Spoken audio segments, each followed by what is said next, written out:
अस्सलामुअलैकुम। कार्बोहाइड्रेट के सिलेबस में आ जाए तो ये हमने लिपनकॉर्ड, सतया और हार्पर तीनों से करना है। तो लिपनकॉर्ड में चैप्टर 7 है। ठीक है, ये चैप्टर 7 जो है ये कंप्लीट करना है। तो इसमें इंपॉर्टेंट टॉपिक जो है वो classification and structure of carbohydrate है। उसके बाद ये आइसोमरिज्म है जिसके अंदर डिफरेंट टाइप के आइसोमर्स हैं, एनेंशियोमर्स हैं। ठीक है, ये सारे टॉपिक जो हैं ये इंपॉर्टेंट हैं कार्बोहाइड्रेट के। उसके अलावा एनोमेरिक कार्बन, उसके बाद यहाँ पे स्ट्रक्चर है Haworth projection formula, Fisher projection formula. ठीक है, ये स्ट्रक्चर जो है ये इंपॉर्टेंट है और ये आपको ड्रा करने भी आने चाहिए। ठीक है, चैप्टर ही कंप्लीट करना है अच्छी तरीके से। ठीक है, उसके बाद ग्लाइकोसाइड्स जो है ये भी इंपॉर्टेंट टॉपिक है। कम्प्लेक्स कार्बोहाइड्रेट में ग्लाइकोसाइड्स आ रहा है, एन एंड ओ ग्लाइकोसाइड्स। उसके बाद डाइजेशन, ये सारा चैप्टर जो है कि ये कंप्लीट करना है, डाइजेशन ऑफ कार्बोहाइड्रेट्स। उसके बाद यहाँ पे आगे क्लिनिकल्स हैं। नेक्स्ट डाइटरी एंजाइम डेफिशिएंसी जो है, डाइजेस्टिव एंजाइम डेफिशिएंसी। ठीक है, ये भी करना, लैक्टोज इंटॉलरेंस और सेक्रेज आइसोमाल्टेज कम्प्लेक्स डेफिशिएंसी, उनकी डायग्नोसिस किस तरह होती है। ये कंप्लीट चैप्टर जो है लिपनकॉर्ड से करना है। इसके बाद लिपनकॉर्ड के चैप्टर 14 पे आ जाए, ग्लाइकोजोमाइनोग्लाइकेंस गैग्स है। ठीक है, ये स्टार्ट से ऑनवर्ड इसके पेज जो है करने हैं, स्ट्रक्चर ऑफ गैग। ठीक है, ये भी करना है। और नेक्स्ट यहाँ पे क्लासिफिकेशन है गैग्स की। उसके बाद स्ट्रक्चर ऑफ प्रोटियोग्लाइकेंस। ठीक है, इनके यहाँ पे जो फिगर्स बनी हुई हैं ये भी करनी है। और नेक्स्ट पेज पे सिंथेसिस जो है ये नहीं करनी, लेकिन नेक्स्ट पेज पे यहाँ पे स्ट्रक्चर दिए हुए हैं, उनके ब्रीफ डिस्क्रिप्शन दिया हुआ है। ठीक है, ये पेज जो है ये वेरी वेरी इंपॉर्टेंट है, 159 पेज लिपनकॉर्ड का। इसके अंदर इनके स्ट्रक्चर दिए हुए हैं, स्ट्रक्चर भी ड्रा करने आने चाहिए। ठीक है, उसके अलावा इनका जो डिस्क्रिप्शन दिया हुआ है ये भी ज़रूर करना है कि फिंगर टिप्स पे होना चाहिए ये पेज जो है। ठीक है, उसके बाद सिंथेसिस ऑफ अमाइनो शुगर। ठीक है, ये नहीं करनी, लेकिन यहाँ पे जो फिगर्स हैं ये इंपॉर्टेंट है, ये फिगर भी करनी है। ठीक है, ये फिगर भी करनी है। उसके बाद नीचे यहाँ पे ये फिगर है ये भी करनी है, ये फिगर जो है इंपॉर्टेंट है तो आपके भी पॉइंट्स। उसके बाद ये आगे नेक्स्ट सिंथेसिस जो है ये नहीं करनी। पेज 162 पे डिग्रेडेशन है गैग्स की। ठीक है, ये कर लेनी है। उसके बाद इससे अगले पेज पे म्यूकोपॉलीसेकेराइडोसिस है। ठीक है, इनके गैग्स की अगर एक्यूमुलेट हो जाए बॉडी के अंदर तो उससे जो डिजीज़ पैदा होगी ये भी करना है। उसके बाद यहाँ पे नेक्स्ट पेज पे जो सिंड्रोम दिए हुए हैं, हंटर सिंड्रोम, हर्लर सिंड्रोम। ठीक है, स्लाई सिंड्रोम और ये। ठीक है, ये चारों जो सिंड्रोम है इनको भी पढ़ लेना है। नेक्स्ट मूव करें तो ओवरव्यू ऑफ ग्लाइकोप्रोटीन है, ये करना है। ठीक है, यहाँ से ऑनवर्ड स्ट्रक्चर ऑफ ग्लाइकोप्रोटीन ये भी टॉपिक करना है। ठीक है, इसको करना है synthesis of glycoprotein say about, synthesis of glycoprotein आगे नहीं करना। इसके अलावा चैप्टर 27 है लिपनकॉर्ड का, न्यूट्रिशन। ठीक है, इसके अंदर जो कार्ब्स का पोर्शन ये करना है। वैसे तो ये चैप्टर कंप्लीट करना है, इसके अंदर न्यूट्रिशन का पोर्शन भी है। ठीक है, तो ये कार्ब्स का पोर्शन है ये भी करना है इसके अंदर। हाई फ्रुक्टोज कॉर्न सिरप जो है वेरी इंपॉर्टेंट टॉपिक है। से ऑनवर्ड ये सारे टॉपिक्स जो हैं इसके अंदर करने हैं। फाइबर, फाइबर के फ़ायदे क्या हैं, डाइटरी कार्बोहाइड्रेट और ब्लड ग्लूकोज का क्या तलक है। ठीक है, उसके बाद requirement of carbohydrate, simple sugar and next Harper पे आ जाएं। Carbohydrate of physiological significance chapter 15 है हार्पर का।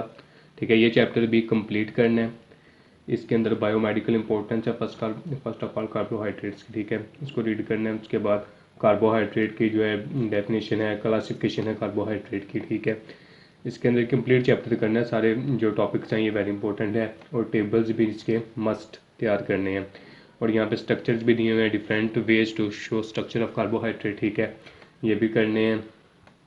ये कंप्लीट चैप्टर जो है अच्छे तरीके से करना है।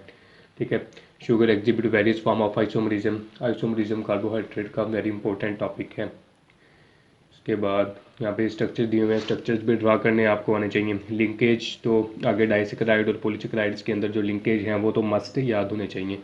और स्ट्रक्चर की भी कोशिश करेंगे, स्ट्रक्चर जो है ये भी ड्रा करने आए, ये भी ड्रा करने आ जाए तो बहुत बेटर है। ठीक है, ये स्ट्रक्चर दिए गए हैं। उसके बाद यहाँ पे टेबल है 15.2 जिसके अंदर इंपॉर्टेंट मोनोसेक्राइड्स दिए गए हैं। उसके बाद ग्लाइकोसेक्राइड्स हैं, ग्लाइकोसाइड्स हैं। ठीक है, उसके बाद हेक्सोजा फिजियोलॉजिकल इंपॉर्टेंस, ये सारे टेबल जो हैं ये करने हैं। उसके बाद पॉलीसेक्राइड है, उनकी स्टोरेज है, deoxy sugar lack oxygen atom. ठीक है, ये सारे टॉपिक्स जो हैं इस चैप्टर के करने हैं। ये chapter complete A to Z important है। ठीक है, ये सारा चैप्टर जो है करना है और टेबल को खास तौर पे याद करना है। इंटायर चैप्टर एंड तक इस चैप्टर को अच्छे तरीके से तैयार करना है। इसके बाद पेज 638 है हार्पर का चैप्टर नंबर 50। यहाँ पे टेबल है, टेबल 50.7, ठीक है। इस टेबल को भी तैयार करना है। इसके बाद पेज 10 ओपन कर लें सत्या का, ठीक है। चैप्टर नंबर 2 है सत्या का, ठीक है।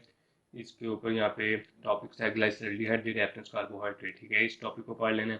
उसके बाद नेक्स्ट मूव करें तो पेज 12 पे आ जाए। यहाँ पे बेसिक मिक्सचर है, ठीक है। इस टॉपिक को पढ़ लेना है। उसके बाद ऑप्टिकल एक्टिविटी ऑफ शुगर्स, ठीक है, इसको कर लेना है। नेक्स्ट मूव करें तो यहाँ पे टॉपिक है मोटेरो रोटेशन का, ठीक है, इसको कर लेना है। उसके बाद यहाँ पे रिएक्शंस हैं, रिएक्शन ऑफ मोनोसेक्राइड्स, ठीक है।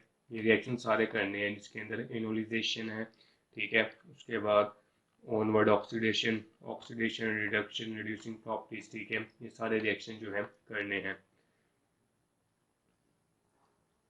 उसके बाद फॉर्मेशन ऑफ एस्टर डिहाइड्रेशन, ठीक है।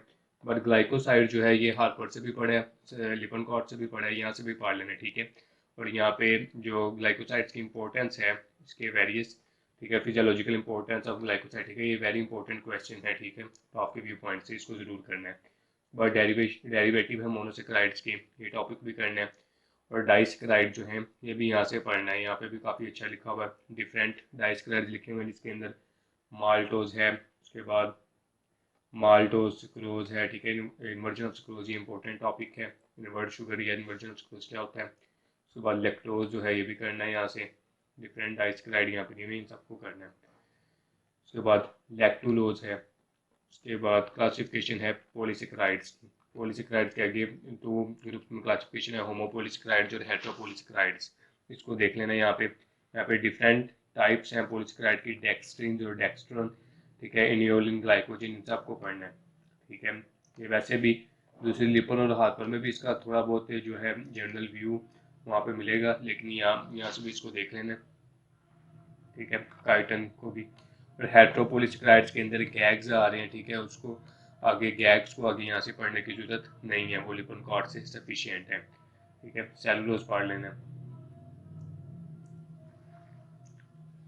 ये गैग्स है हियालुरोनिक एसिड से डरमेटिन सल्फेट, क्रेटिन सल्फेट वगैरह, इनको यहाँ से पढ़ने की जरूरत नहीं है, ठीक है। ये लिपन कॉर्ड से सफिशिएंट है। उसके बाद एगर और पैक्टिन ये देख लेना यहाँ से, और ग्लाइकोप्रोटीन्स को भी इधर से पढ़ने की जरूरत नहीं है। इसके अलावा जो एगारोज है ये लेरिंजर से इसका रेफरेंस है, ठीक है। तो इसका चाहे स्क्रीनशॉट दे लें या ये टॉपिक जो है लेरिंजर से पढ़ लें, ठीक है। ये वहाँ पे बेटर लिखा हुआ है और ये प्रॉफ के व्यू पॉइंट से बहुत इंपॉर्टेंट है। इसके अलावा यहाँ पे नेक्स्ट टॉपिक है डेक्स्टन, ये भी लेरिंजर से ये इसका लिया गया एक्सट्रैक्ट जो है, तो इसका भी स्क्रीनशॉट ले लें या लेरिंजर से पढ़ लें, ठीक है। तो ये भी दोनों टॉपिक जो हैं प्रॉफ के व्यू पॉइंट से बहुत इंपॉर्टेंट हैं। Thank you.